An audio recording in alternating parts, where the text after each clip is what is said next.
तो 2024 लोकसभा चुनाव का पहला ओपिनियन पोल और आज बारी है फाइनल पिक्चर की। पिछले 2 दिन राज्यवार हिसाब से हमने आंकड़ा आपको दिखाया, आज रीजन वाइज और पूरी तस्वीर 543 लोकसभा सीटों की 400 पार एनडीए का आंकड़ा पहुंच पाएगा क्या?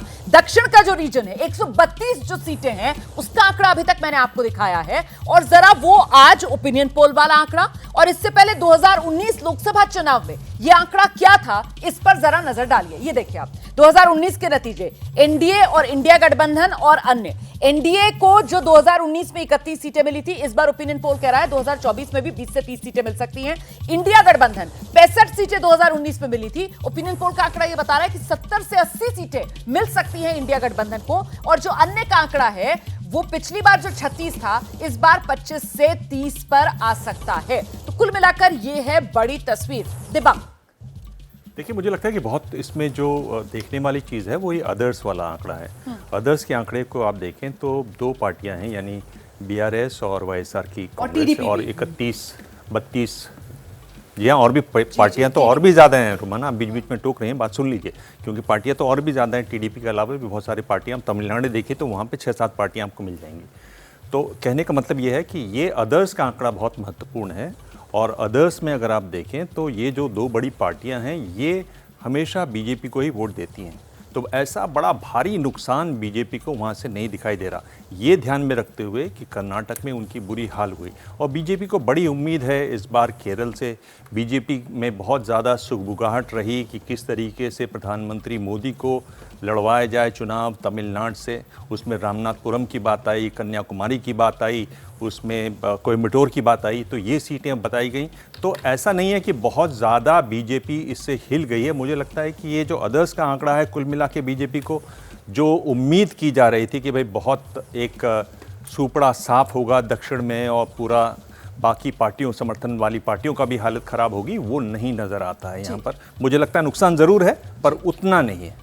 इसीलिए हमने कहा कि जो पिछली बार 2019 में तस्वीर थी कमोबेश वैसी ही तस्वीर, और बीजेपी बढ़ नहीं पा रही है। अच्छा, मैंने टीडीपी का विनोद जी जिक्र इसलिए किया क्योंकि टीडीपी जनसेना के साथ तेलंगाना में बीजेपी का गठबंधन, लेकिन जनसेना जिससे आंध्र प्रदेश में मुख्य 2 ही पार्टियां वाईएसआर की और टीडीपी की, जनसेना के साथ टीडीपी का गठबंधन आंध्र प्रदेश में हो गया है। अब क्या बीजेपी के साथ अलायंस गुंजाइश की स्थिति बनती है टीडीपी की, या वाईएसआर के साथ बीजेपी जा सकती है? ये अलायंस की जो गुत्थी है, आपको लगता है कि अभी 24 चुनाव से पहले एनडीए के भीतर इस पर नजर रखनी चाहिए और उससे ये आंकड़ा बदल सकता है? नहीं, देखिए, एक तो एनडीए के में एआईडीएमके अब शामिल नहीं है जी, उसको भी अब आदर्श में जोड़िए। वो भी तमिलनाडु में एक फोर्स तो है ही। बिल्कुल, बीजेपी उसी के सारे वहां लड़ती रही। 2019 में 1 सीट आई थी एआईएडीएमके। हाँ, लेकिन ताकत तो है वो, ठीक है, भले सीट एक आई हो। हाँ। दूसरी बात ये है कि टीडीपी हो या ये हो आपका बीआरएस या जगह, ये चुनाव से पहले कोई गठबंधन बीजेपी के साथ नहीं करेंगे। चुनाव के बाद कहां जाएंगे सबको मालूम है, जहां पलड़ा भारी होगा उधर ही चलेंगे और संभावना बीजेपी के साथ जाने की ज्यादा रहती है। तो इसलिए मुझे नहीं लगता कि कोई एनडीए के का जो स्ट्रक्चर है साउथ में उसमें कोई बहुत बड़ा परिवर्तन होने वाला है। और इसलिए जो आंकड़े आपको दिख रहे हैं ये मुख्य रूप से 20 से 30 जो आप एनडीए को दिखा रहे हैं बीजेपी के ही आंकड़े हैं जी। इसमें कोई और एडिशनल, मुझे एक जेडीएस वहाँ कर्नाटक में है, शायद उसका आप जोड़ सकते हैं। तो कमोबेश तस्वीर अभी यही है। अभी इंडिया अलायंस के सामने ये है कि उनका अभी तो सीट शेयरिंग नहीं हुआ है।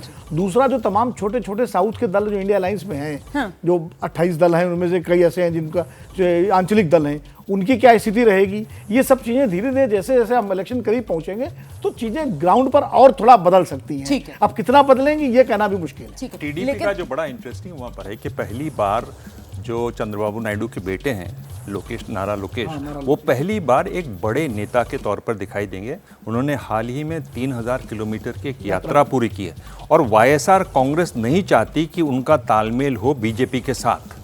वो ये चाहती कि अलग रहें, और वाईएसआर कांग्रेस खुद नहीं करना चाहते बीजेपी के साथ, क्योंकि क्रिश्चियंस और माइनॉरिटीज जो हैं वो उनके बहुत बड़े वोट बैंक हैं। तो मामला राजनीति आंध्र और तेलंगाना में बहुत चलती है।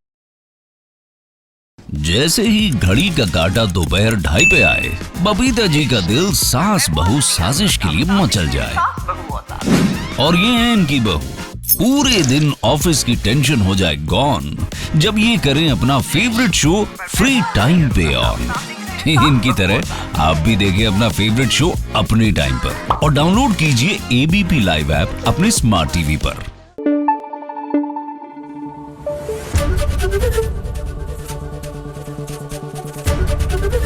एबीपी न्यूज आपको रखे आगे।